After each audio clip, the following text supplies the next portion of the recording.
testing this webinar.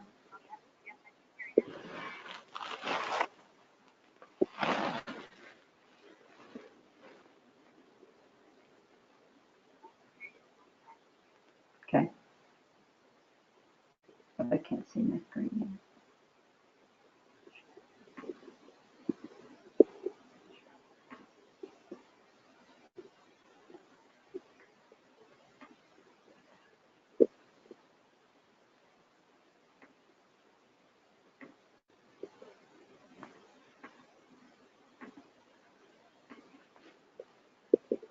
Yep, we don't want that.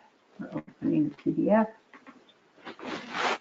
What do you see now? I see your PDF. I see the slides. Thank you so much. Do you see anything that is blocking the view? Nothing blocking the view, but I can see your desktop behind it. So can you make your screen bigger?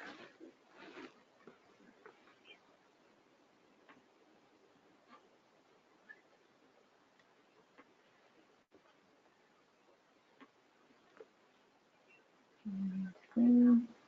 Drag it bigger.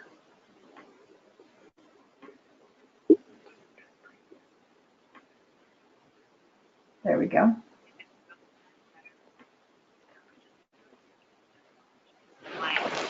Okay.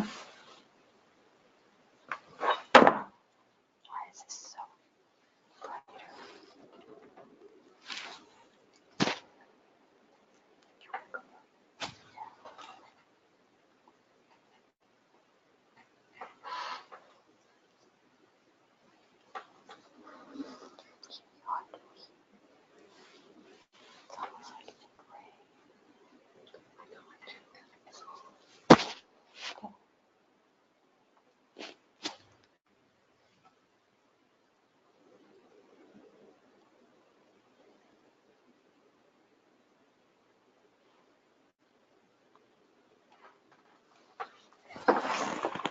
Greetings for those of you who have joined.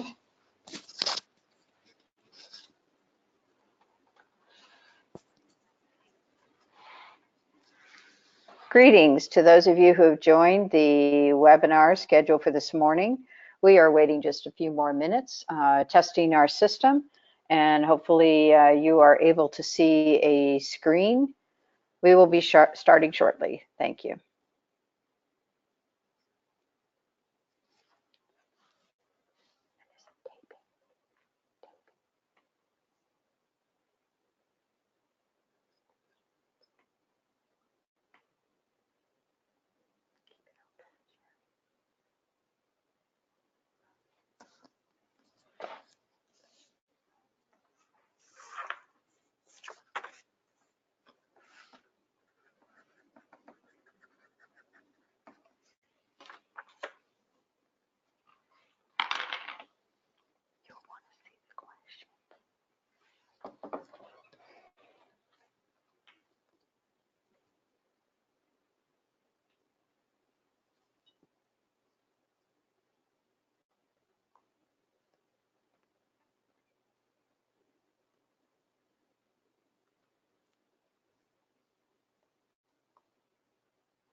Good morning and welcome to the webinar. We will be starting shortly.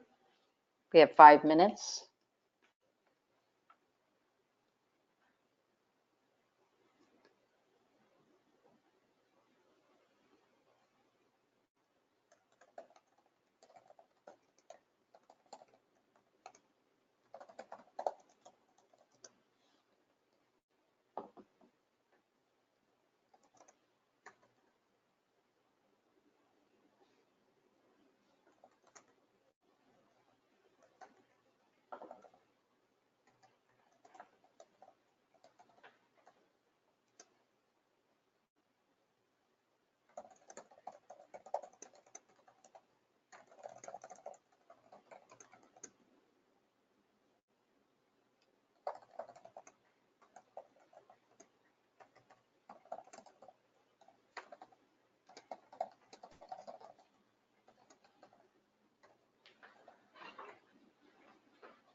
Good morning and welcome to the webinar on the Educator Advancement Educator Networks RFI. We'll be starting in 2 minutes.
Good morning. We would like to welcome you to the RFI webinar that's being hosted today, and to let you know that we have slides that will walk you through a lot of elements that you may want to know more about related to this request for information.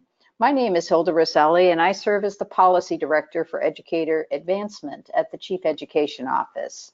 I'm hosting this webinar on behalf of the Educator Advancement Council, and I'm joined by my colleague, Cheryl Myers, Transition Director for the Educator Advancement Council. Just as a reminder for those participating live today, these tips will help maximize your participation this morning. An archived taped version of the RFI webinar will be posted on the ORPN website, as well as on the Educator Advancement Council website. We are very interested in your questions, which will be used to develop a frequently asked question document for this RFI and will be posted on ORPN. This webinar is designed specifically for individuals and groups interested in learning more about and responding to the request for information on educator networks issued on October 11th, 2018 in ORPN.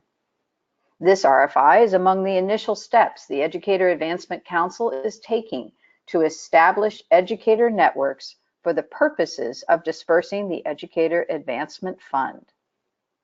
The EAC, which is our shorthand for Educator Advancement Council, is seeking input from organizations who may already be involved in an educator network or those who have an interest in creating an educator network. So first, let's define a network. For the purposes of this RFI, networks are designed with a shared belief and understanding that systems need improving to sustain lasting change and impact, and that support will be provided to networks where tools, processes, and practices may be needed. In recognition of the various stages that networks may be currently at, we offer the following definitions for an existing network, an emerging network, or a potential/new network.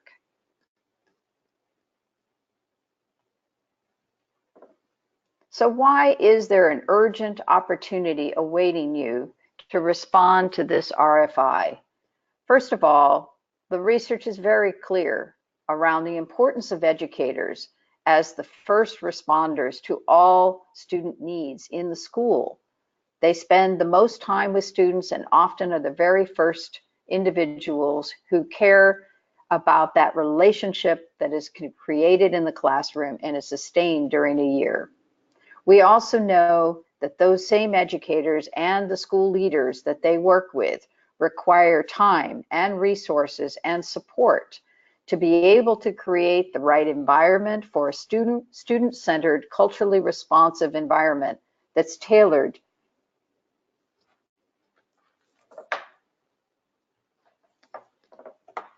to the student needs. I'm pausing here because it appears we have a difficulty with individuals viewing the slides. If you were on earlier, you may want to log out and log back in, as we had a practice webinar up earlier that may be causing one of the difficulties.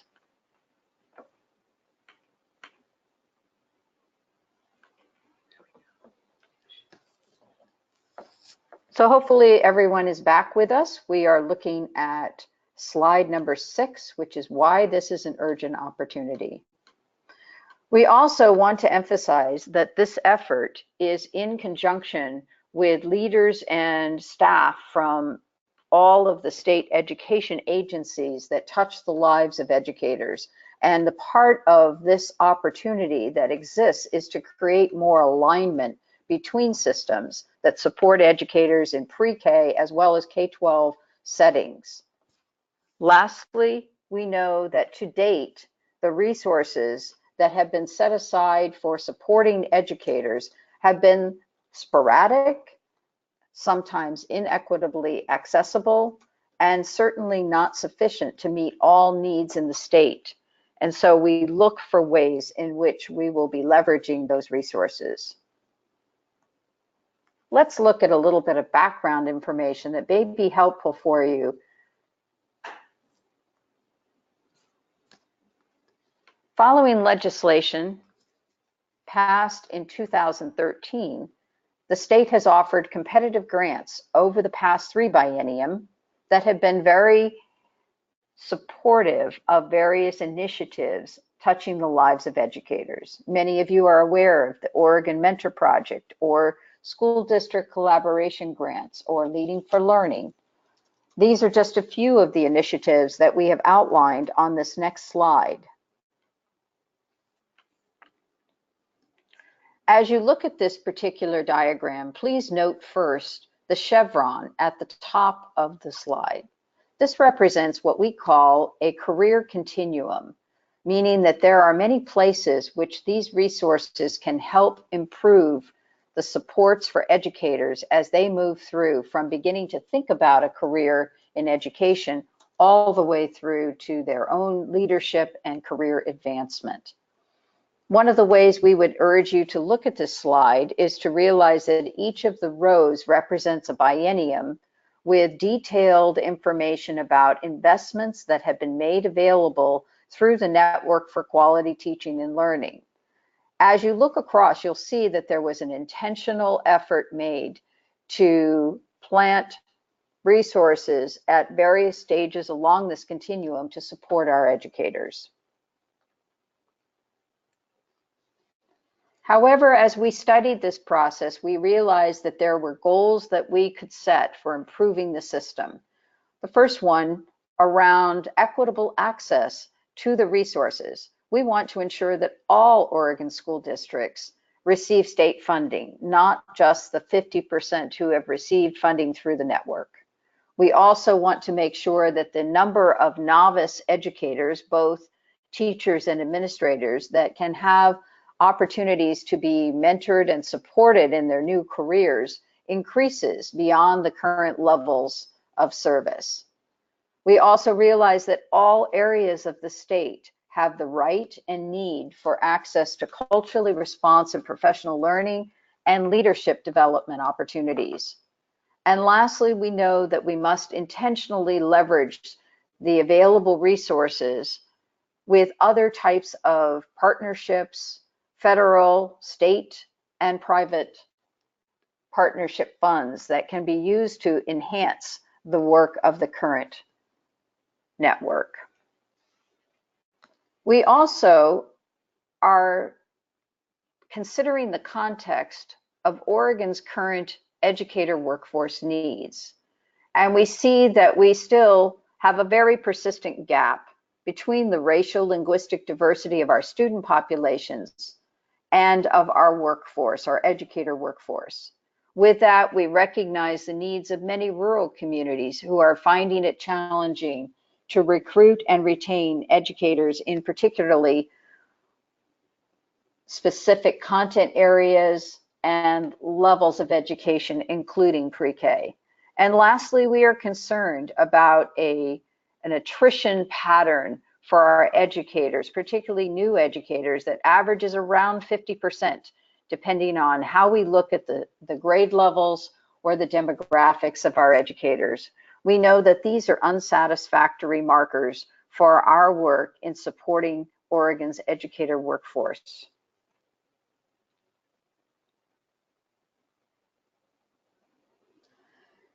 We also have been listening to the field in the variety of settings in which we have engaged with practitioners. We want to call out the importance of teacher voice and local community context in shaping the needs for the use of these resources. We also want to move from one size fits all to solutions or approaches that are focused on systems and that can allow us to consider those local contexts that often are overlooked in a one-size-fits-all approach. And we know that culturally responsive professional learning must be available to all educators. We use the TEL results to also begin to better understand what are the perceptions of our school-based educators. And we would call out several areas. We know that there are areas of satisfaction with professional learning based on the 2018 results, which hover between 46% and 71%. And we know that is not yet satisfactory. We hear from educators in the 2018 TEL survey that for some who have had no access to any supports for them as novice educators, that there are a percentage considering leaving the field. And we know that we can improve that and help retain our novice educators. And lastly, we note that in the 2018 TEL survey results, every factor related to student social and emotional needs were marked as lower in terms of educators' perception of satisfaction of their ability and resources to serve and support those student learning needs. In 2016, Governor Kate Brown, in recognizing some of the concerns that were raised from the network started in 2013, issued an executive order requesting that a council bring her recommendations on a coherent, transparent, and accountable governance models for the programs and practices that were outlined in the network and the associated fund. Those council members met for over a year and developed 10 recommendations that were released in this report in November 2016. We highly encourage all participants to download this report and read it thoroughly as good background information for this RFI. One of those recommendations in the report was to create an educator advancement council that would coordinate and connect regional networks that supported professional learning priorities, blended funding sources, and elevated educator voice and leadership. This backbone helps fulfill some of the desired functions that we have for coordination, alignment, accountability, and quality assurances across the network.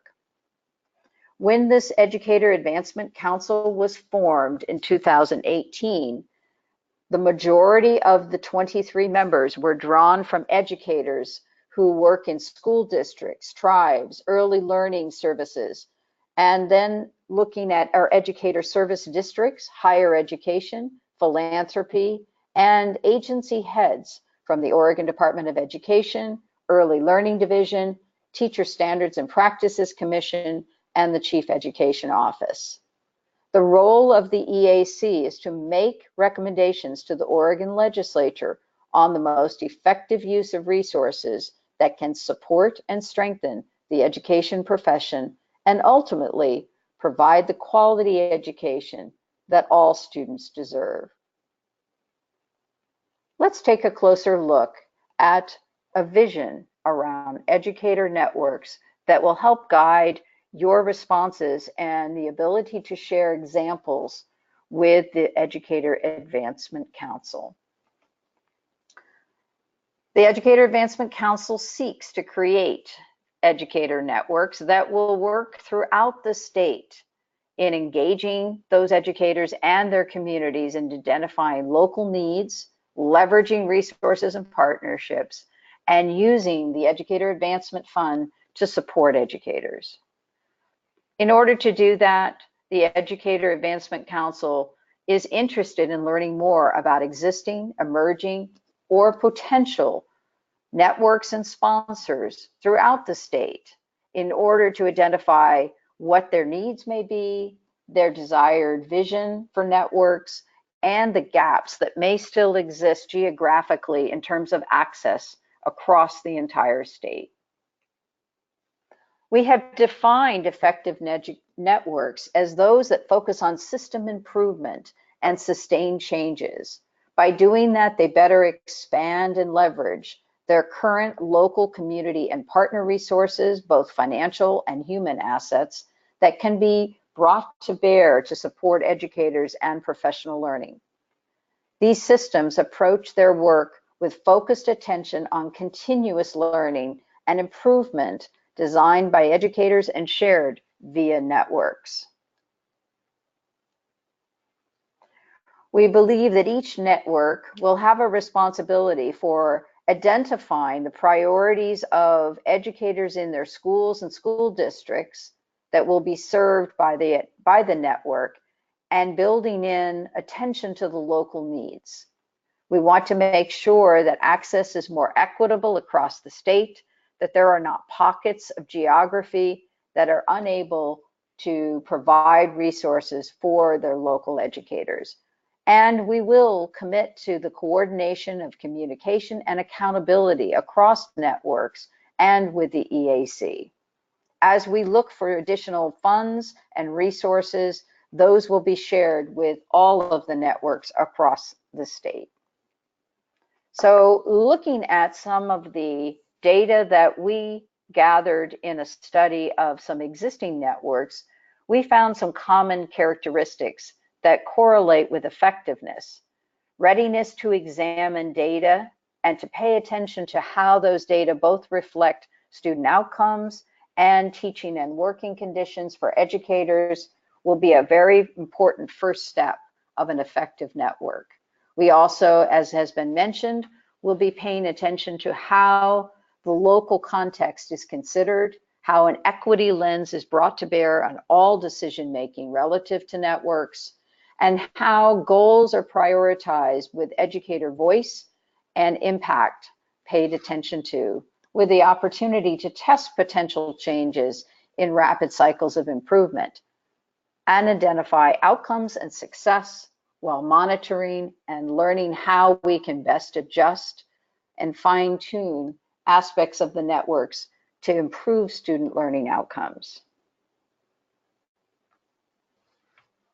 We also commit to sharing network design workshops that will be available to all individual responses to the RFI and to provide a deepened understanding of the attributes and conditions that we've learned about in studying effective networks. This will help develop organizational capacity and alignment of the work throughout the state, and it will also give us a better understanding of how we can continue to provide tools and processes for users in this RFI proposal process.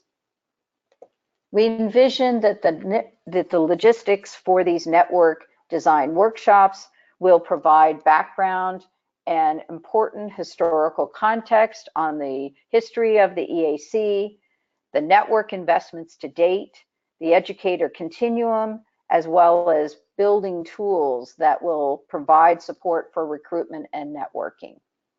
We'll look at what the network focus areas are within a system and what the role of teacher voice will be, and how to carefully focus on systems rather than jumping to solutionitis. We envision that all networks will have a sponsoring organization whose responsibility it will be to coordinate ways in bringing participants from each network together and supporting them as they identify their needs and managing the funds that come from the legislature. So they will be serving as fiscal agents. We envision that these sponsoring organizations may support a place-based region of the state, or they may be location neutral. Either way, we are interested in hearing from those groups that have work underway or are envisioning networks that could address these needs. We believe that the bill is quite clear that school districts, and that would be Senate Bill 182, is clear on the fact that school districts, education service districts, and post-secondary institutions can be members of a network, but only they can serve as the fiscal agent of a network. So let's talk a little bit about the role of the Educator Advancement Council. They will be providing the recommendations that come out of an RFP, which I'll talk about shortly, to the legislature during the 2019 session.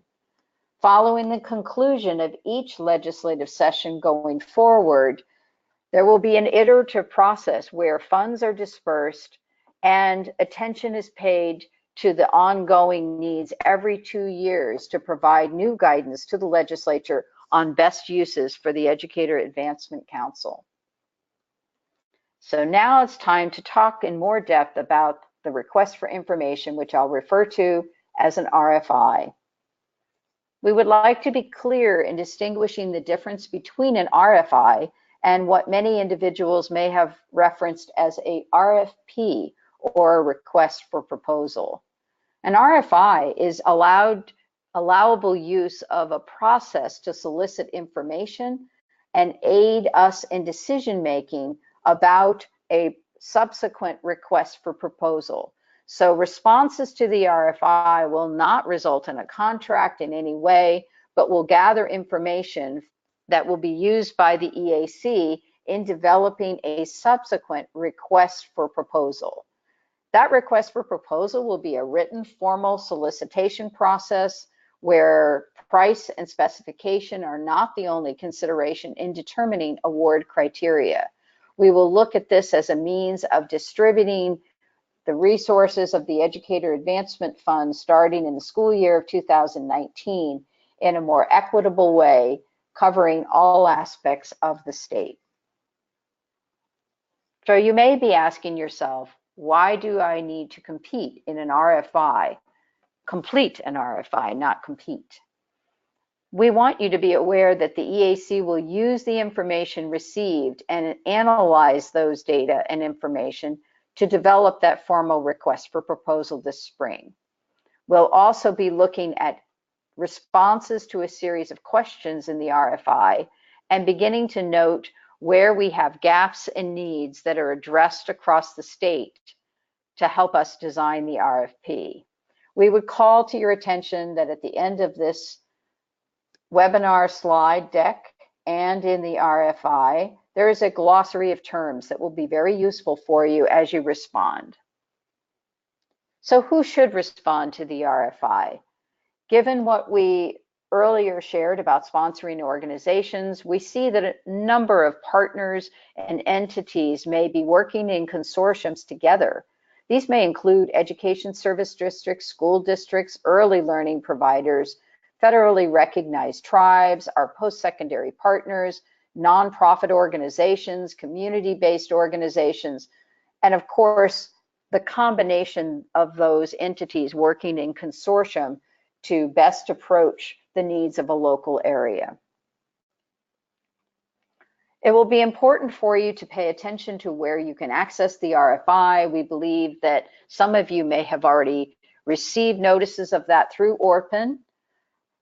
When you log into ORPN, you will need to register. That is available at no charge, and you'll be able to search for this particular RFI under ODE 1125-18.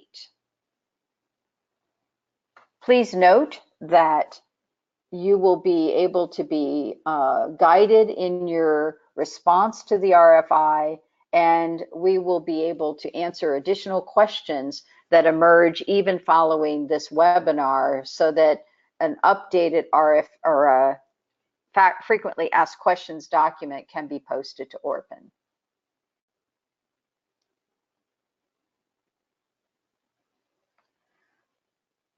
You will be submitting your RFI response not to the Educator Advancement Council, but to our colleague who is operating this particular RFI through procurement offices in the Oregon Department of Education. So your file with the completed document will be sent to Jana Hart. You may also submit a hard copy at the address that is posted on the RFI cover page. This next slide shows you some key timelines that we'll review for you here. As you can see, the RFI was issued last week. Today, we are hosting the live informational webinar and answering questions as they emerge. And then we will make an archived copy of the webinar available by tomorrow, no later than close of day. We also envision that there will be some iterative processes around pre-response questions that you will be able to post to add to an FAQ, frequently asked questions document. And then we will anticipate that RFI responses, the attachment B, will be submitted by 5 p.m. on November 13th.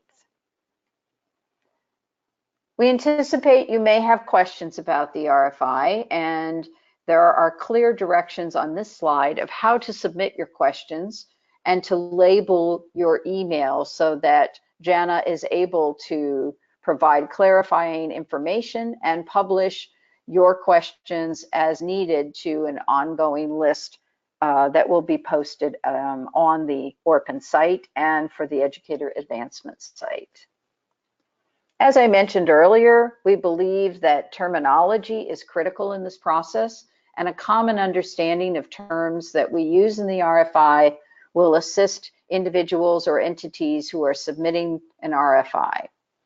Please note that educators in this case refers to preschool and K-12 teachers, administrators, principals, assistant principals, and other professionals and administrators responsible for managing schools and working with students through daily instructional practices.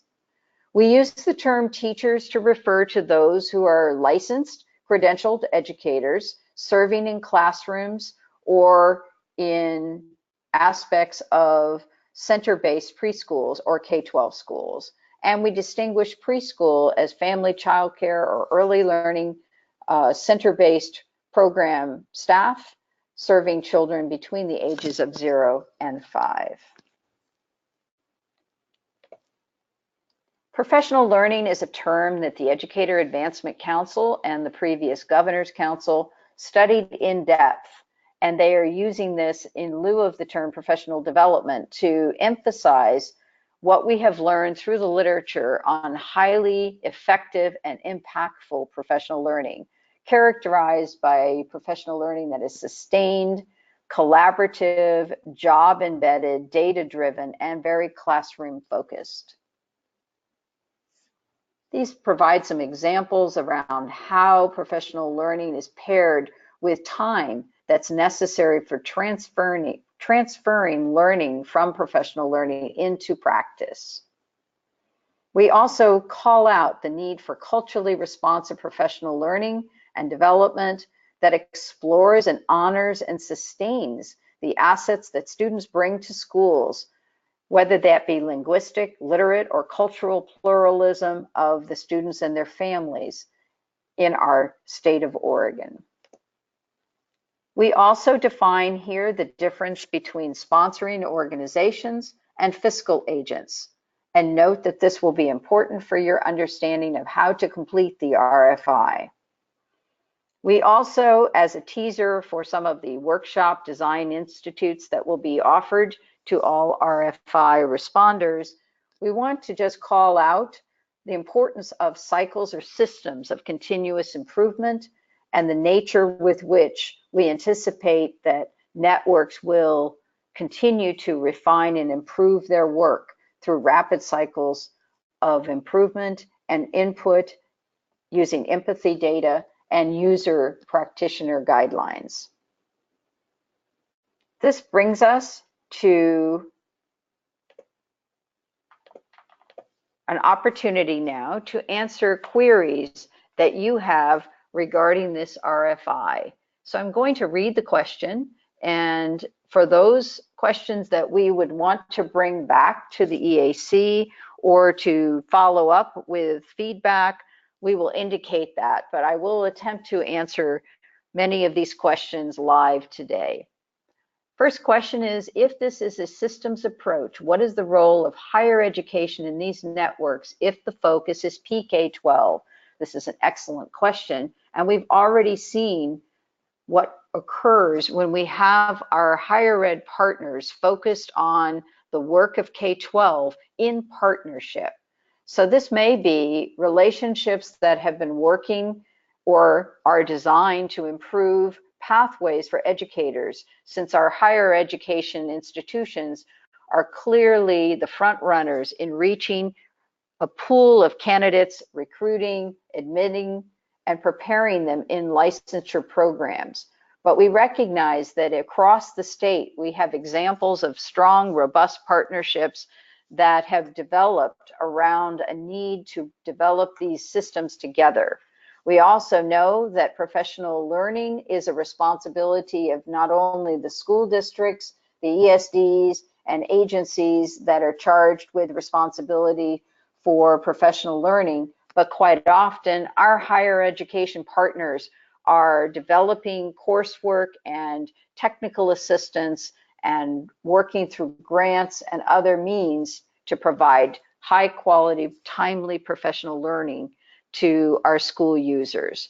We also know that we have already created some systems that engage our higher ed partners. For example, in light of the growing gap between the diversity of our teacher candidates and our K-12, pre-K-12 student populations, we've instituted this year a program called the Oregon Teacher Scholars Program. And this is available through the Oregon Student Access and Completion entity of the Higher Ed Coordinating Commission to provide scholarships to students enrolled in higher education approved licensure programs in Oregon. So that's another example of how higher ed partners are working together. The next question asks, does the EAC approach also include informal out-of-school educators who often provide critical academic and social emotional support for marginalized students?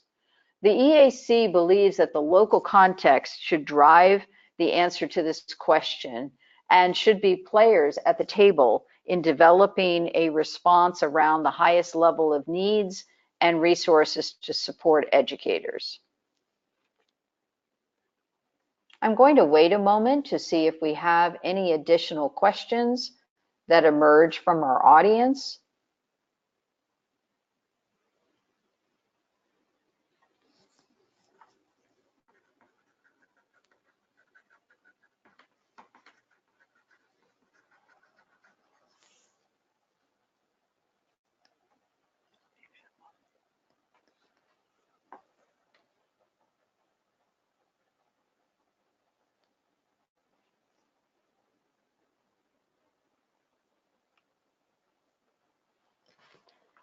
We've had a question requesting that I speak more to what a statewide network might look like.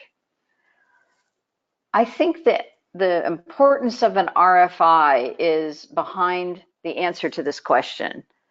If we felt as though the EAC had a predetermined answer to that question, we would have probably moved to a request for proposal right away. However, using a request for information allows the field to give us answers around what they see as already in place in their area, or to actually envision new systems as they emerge. However, I will call out, we do have one example of a statewide organization that has developed a network of supporting groups of educators across the state focused on improving the use of formative assessment in the classroom. And so this is an example of a network that is focused on a common area of practice and is connecting educators across the state.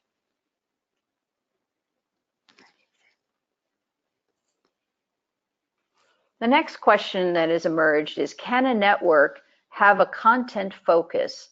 Science or math are examples that are offered here.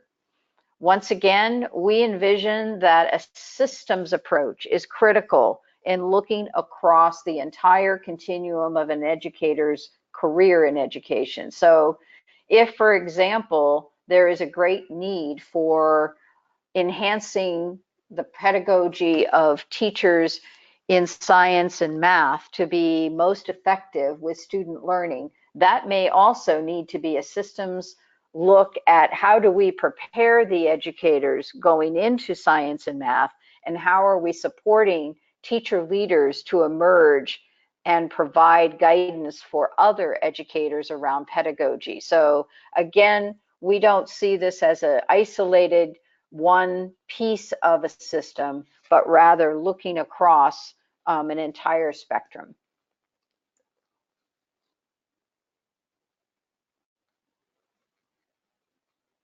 I'll wait for a moment longer to see if we have any additional questions emerged. And we encourage you, of course, to read the RFI carefully and then to send any additional questions to Jana.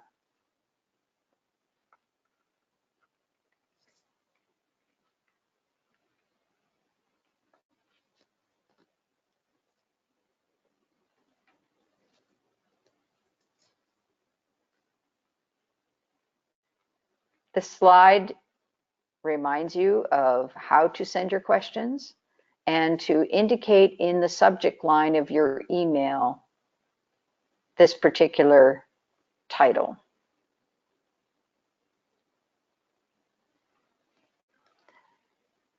Not seeing any additional questions, I want to again thank you for your interest and involvement in today's webinar, and to assure you that we are really looking forward to your participation in this RFI. Thank you so much for your time today, and best wishes for the rest of the week. We look forward to hearing from you. Thank you.